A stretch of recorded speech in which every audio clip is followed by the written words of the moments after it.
Hai, nama saya Nur Syazrin binti Amran, AA 190115. Saya akan memberikan serba sedikit pengandalan perniagaan yang dijalankan oleh kami yang diberi nama Healthy Rose Enterprise, where the choice to be healthy is yours.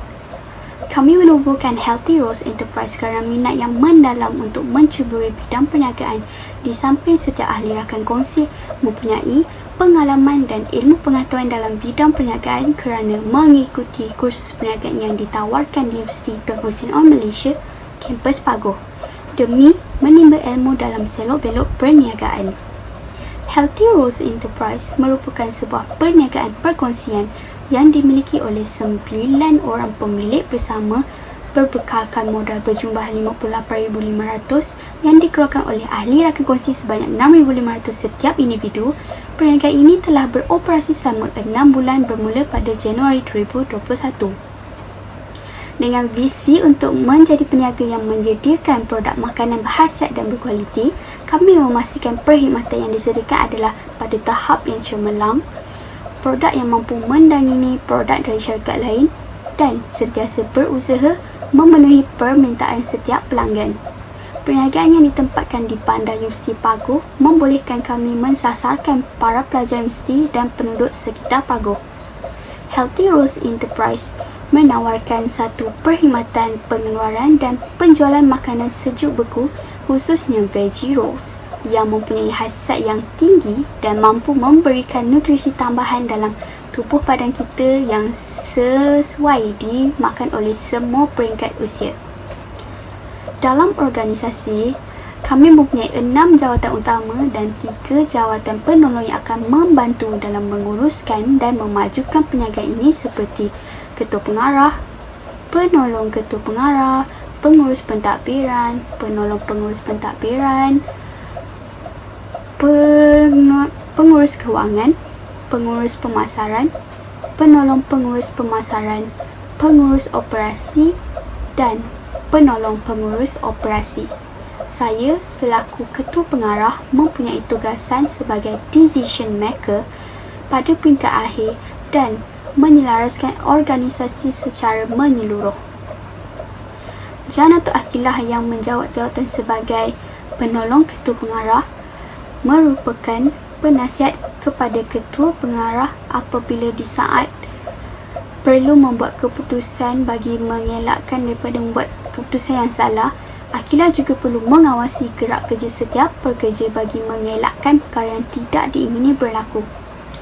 Syazah Balkis sebagai pengurus pentadbiran perlu mengawal fungsi-fungsi perancangan, pengurusan di pejabat serta kewangan di samping menjalankan penyelidikan berkaitan keperluan pekerja bagi jangka masa yang panjang. Adriana sebagai penolong pengurus pentadbiran juga perlu membantu dalam menyelidik keperluan pekerja serta menguruskan bayaran untuk belanjawan syarikat. Tugas Akmal sebagai pengurus kewangan adalah menyediakan rekod-rekod perakaunan syarikat serta menganalisis setiap laporan kewangan belanjawan yang telah dikeluarkan dari segi kos pengeluaran dan untung rugi. Fazrin sebagai pengurus pemasaran perlu menguruskan segala aktiviti promosi dan memasarkan produk syarikat dan mengkaji keperluan dan kehendak pelanggan. Ain Najwa akan membantu dari segi mengedarkan promosi melalui media sosial rasmi syarikat dan memastikan pengagihan bahan pemasaran dilaksanakan dengan baik.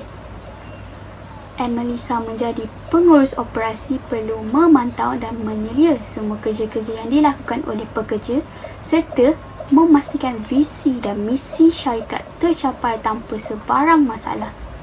Sneha akan membantu dari segi menguruskan pasukan R&D untuk penambahbaikan kualiti produk yang dihasilkan serta bersama-sama dalam menjayakan visi dan misi yang ditetapkan. Tugasan yang diamanahkan kepada kami amat penting bagi menguruskan langkah dalam memajukan perniagaan ini.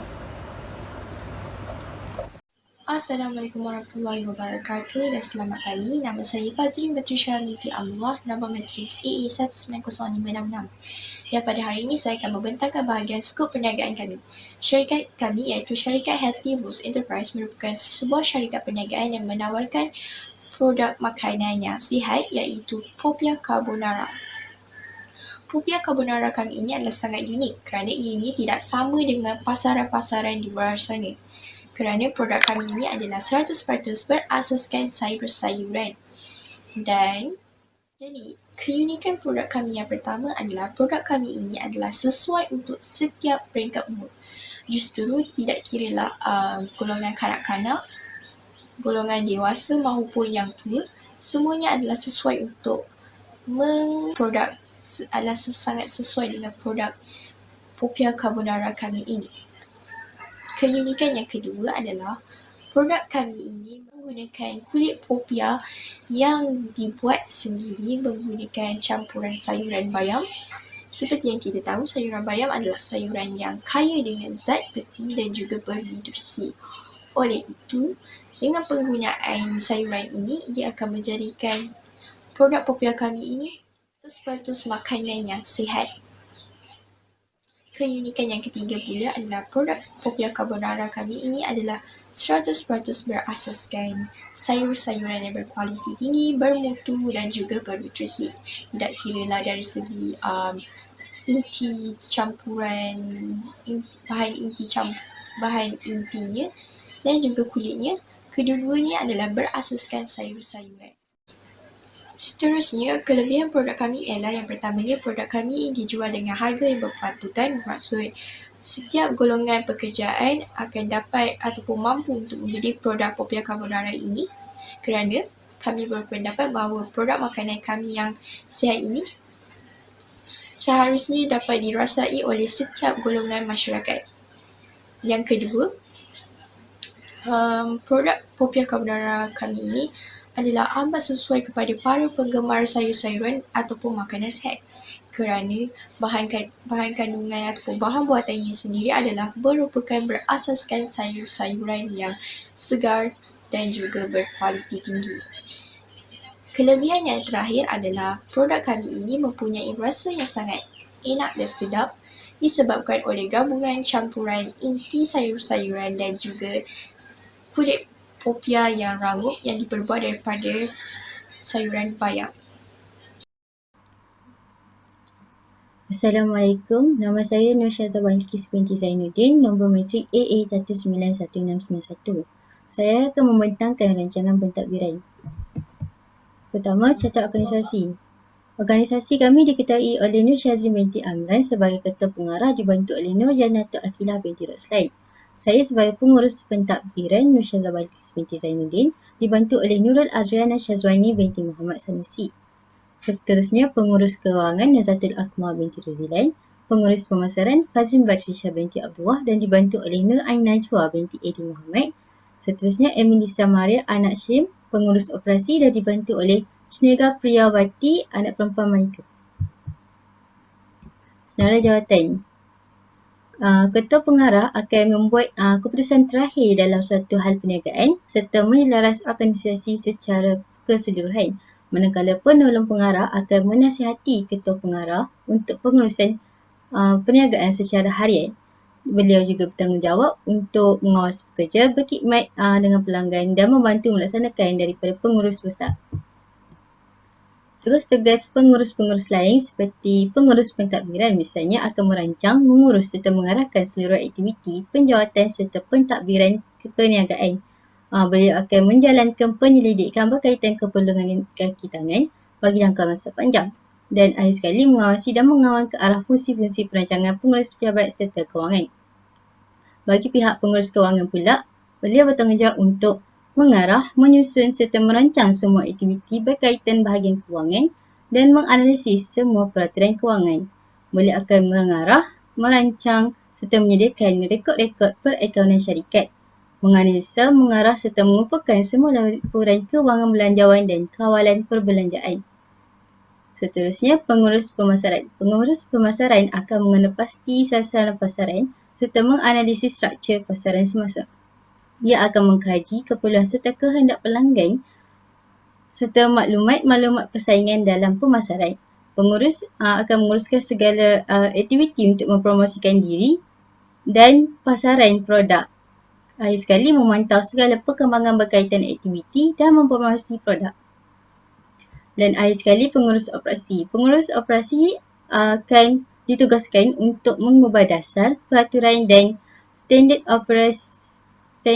operasi prosedur bagi seluruh operasi syarikat untuk meningkatkan proses kerja dan memantau agar syarikat mematuhi piawaian dengan baik.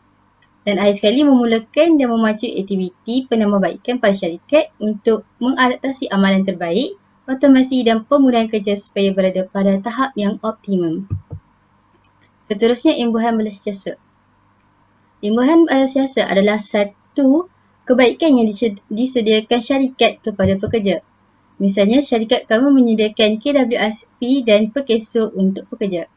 KWSP, Kumpulan Wang Simpanan Pekerja, adalah satu skim caruman untuk pekerja dan ahli keluarga mereka. Dikenakan sebanyak 11% daripada gaji mereka. Perkeso adalah satu perkhidmatan untuk apa-apa insiden yang berlaku kepada mereka. Dikenakan sebanyak 2% bagi setiap pekerja. Seterusnya, senarai perabot dan kelengkapan pejabat. Bagi senarai perabot, terdapat meja makan 5 unit, kerusi 15 unit, meja kaunter 1 unit, alas kaki 4 unit. Keseluruhan jumlah yang dikenakan adalah RM2,782. Seterusnya, kelengkapan premis. Premis dilengkapi oleh 1 jam dinding, 5 bingkai gambar dan 5 pasu bunga. Menelan belanja sebanyak RM250. Seterusnya, belanjawan pentadbiran. Secara keseluruhannya, pentadbiran memakan belanja sebanyak RM3,815, iaitu belanja aset RM4,203, belanja bulanan RM25,762 dan belanja lain-lain sebanyak RM850. Assalamualaikum warahmatullahi wabarakatuh. Saya Nazratul Akmal binti Rizalan bernombor matrik AA 191495 dan saya akan membentangkan tentang rancangan kewangan iaitu senarai pembelajaan dan kos pelaksanaan projek. Ini ialah senarai pembelajaan bagi projek perniagaan kami. Bermula dengan belanjawan pentadbiran, belanja aset iaitu RM4,203, belanja bulanan RM15,379, belanja lain-lain iaitu RM850 dengan jumlah keseluruhan belanjawan pentadbiran ialah RM20,432. Seterusnya ialah perbelanjaan pemasaran iaitu aset tetap sebanyak RM62,500, bulanan iaitu RM2,600, lain-lain perbelanjaan ialah RM3,000. Maka keseluruhan pembelanjaan pemasaran ialah RM96,700. Perbelanjaan operasi pula ialah aset tetap sebanyak RM9,435, perbelanjaan bulanan sebanyak RM4,033.86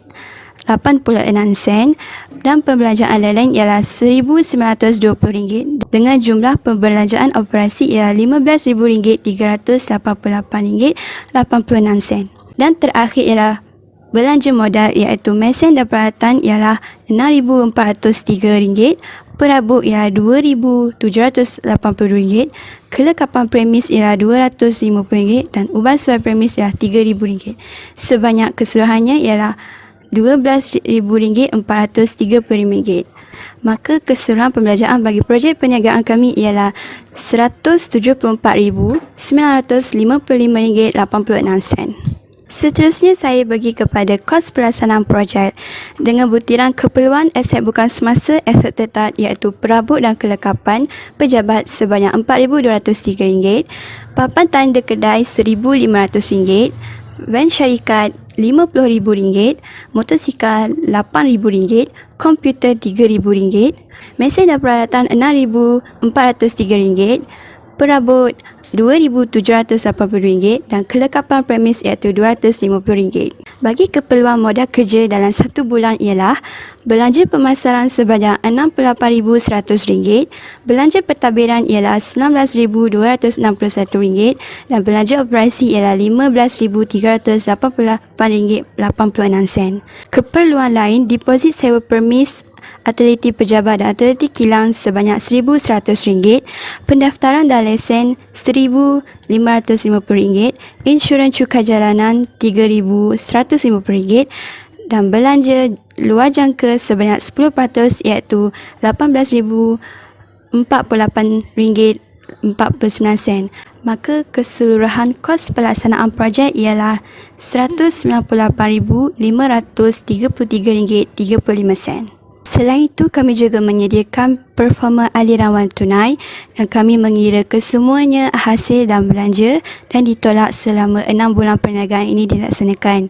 Dan kami mendapati wang tunai di akhir bulan 6 ialah RM63,384.84. Kami juga menyediakan penyata untung rugi dan penyata kunci kira-kira untuk mengetahui kedudukan kewangan bagi perniagaan projek kami. Itu saja daripada saya. Sekian, terima kasih.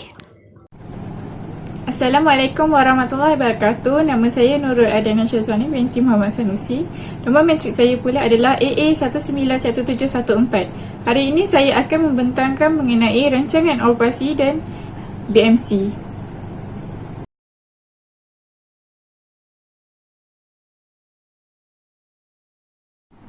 Maklumat operasi terbahagi kepada 3 iaitu lokasi, maklumat premis dan kemudahan asas. Maklumat operasi merupakan maklumat atau info mengenai kemudahan yang digunakan dalam menjalankan perniagaan. Lokasi perniagaan adalah salah satu perkara yang penting dalam memulakan perniagaan. Justeru, pemilihan lokasi premis haruslah kawasan yang berpotensi dan berdaya maju. Pertama, lokasi. Lokasi premis haruslah di kawasan yang strategik bagi memudahkan urusan perniagaan. Lokasi perniagaan ini terletak di Pagur Johor. Lokasi ini merupakan bandar yang sedang membangun dan terdapat beberapa buah universiti seperti UTHM, IIUM dan UTM. Kedua, maklumat premis. Bangunan kedai. Alamat nombor 822-4 ground floor Jalan Besar Pekan 84600 Pagur Johor. Luas lantai 1650 square feet. Hak milik Freehold Bumi Putra Lot. Nama pemilik Mason Realty Sdn Bhd. Kos sewa sebanyak 200 per bulan. Kedudukan tapak di tepi jalan utama. Ketiga, kemudahan asas. Kemudahan asas adalah merupakan keperluan untuk memudahkan operasi perniagaan dijalankan. Oleh itu, bagi perniagaan ini, kemudahan asas yang diperlukan dalam perniagaan iaitu bekalan elektrik, bekalan air dan telefon. Ini adalah carta alih proses di kedai kami. Apabila stok jualan masuk, pemeriksaan bahan mentah dilakukan dan akan disimpan di dalam peti sejuk dan di dapur. Selepas itu, pelanggan boleh datang dan membeli makanan atau tempah melalui Foodpanda atau GrabFood. Seterusnya, tukang masak akan sediakan makanan untuk dihantar kepada pelanggan atau pelanggan boleh membawa makanan ke operasi pembungkusan dan menerima makanan untuk dibawa pulang atau makan di kedai. Semua kos bahan mentah yang telah disediakan adalah sebanyak RM1,883.60. 86 sen. Kos untuk mesin dan peralatan yang dibeli untuk hiasan dan keperluan kedai pula adalah sebanyak RM6,403. Pembekal-pembekal seperti LLN Enterprise, Daikin Econ Sdn Bhd, Lazada, Kizi Sdn Bhd, KGF Store, Horbat Sdn Bhd, Devia Wire Company, Raja Hardware Shop, Tesco, Veggie Ready Sdn Bhd, Azmi Shopee dan MBG Fruit Shop. Ini pula adalah susun atau premis perniagaan dan ruang operasi kami. Semua kelengkapan di kedai mencukupi dengan adanya tempat untuk penyediaan makanan, peti sejuk untuk menyimpan bahan mentah, ruang makan untuk pelanggan menikmati juadah yang dibeli, tandas serta kaunter. Pelbagai hiasan pada kedai disediakan seperti jam dinding, bingkai gambar, pasu bunga, alas kaki dan sebagainya. Nama pembekal untuk menyusun atau premis seperti Mr. DIY, LLN Enterprise, Shopee serta IKEA. Jumlah senarai perabot sebanyak RM2,782 dan jumlah kelengkapan premis adalah sebanyak RM250. Jumlah belanja modal dikeluarkan sebanyak RM12,435. Jumlah modal kerja pengeluaran untuk bulanan sebanyak RM3,003.86. Oleh itu, jumlah bajet pengeluaran adalah sebanyak RM15,438.86. Perbelanjaan operasi untuk aset tetap sebanyak RM9,435. Pembelanjaan bulanan pula sebanyak RM4,033.86. Pembelanjaan lain-lain sebanyak RM1,920. Oleh itu, jumlah kos keseluruhan operasi sebanyak RM15,388.86. BMC atau lebih dikenali sebagai Business Model Canvas merupakan satu kaedah untuk memahami model perniagaan dengan cara berstruktur. Ia juga adalah strategi pengurusan dalam bentuk carta visual yang terdiri daripada 9 elemen, iaitu Key Partner, Key Activities, Key Resources, Value Proposition, Customer Relationship, Channel, Customer Segment, Cost Structure dan Revenue Stream. 9 elemen ini dirangka untuk membentangkan unsur-unsur penting yang terdapat dalam model perniagaan. Key partner dalam projek kami adalah pembekal bahan mentah iaitu kedai runcit dan pasaraya, ejen dropship dan syarikat penghantaran makanan seperti Foodpanda dan GrabFood. Seterusnya, key activities pula dalam perniagaan kami adalah makanan sejuk beku, makanan ready to eat, promosi dan jualan serta khidmat pelanggan. Key resources pula seperti pekerja, penghantaran makanan, tukang masak, bahan mentah, modal serta ramuan makanan. Value proposition pula seperti makanan mudah dimasak, makanan yang sedap dan harga berpatutan. Customer relationship pula seperti percuma keahlian, kumpul mata ganjaran setiap kali pembelian. Pembelian ke-10 mendapat percuma makanan sejuk beku dan diskaun bagi pelanggan tetap. Channel seperti website seperti Foodpanda dan GrabFood serta media sosial seperti Facebook, Instagram, Twitter. Seterusnya, customer segment seperti pelajar universiti, ibu bapa yang bekerja dan orang awam. Cost structure iaitu RM65 untuk kopiah dan RM50 untuk pemasaran. Revenue stream seperti veggie carbonara roll dan minuman yang berkhasiat. Berdasarkan perniagaan perkongsian yang dilaksanakan oleh Healthy Rose Enterprise, kami dapat lihat bahawa perniagaan ini dapat menyediakan dan membuka peluang pekerjaan kepada masyarakat tempatan yang ingin mencuba dan mencari pengalaman dalam sektor perniagaan ini. Selain itu, produk berkhasiat yang dihasilkan oleh kami dapat memenuhi keperluan dan permintaan masyarakat untuk menggayakan hidup sihat dengan makanan yang seimbang. Di samping itu, dapat juga memberikan kemudahan yang selesa dan bersesuaian dengan membuat perkhidmatan penghantaran terus ke rumah tanpa perlu keluar membeli. Kami berharap perniagaan Healthy Rose Enterprise ini dapat memberikan kebaikan dan manfaat kepada semua orang. Sekian sahaja daripada kami. Terima kasih.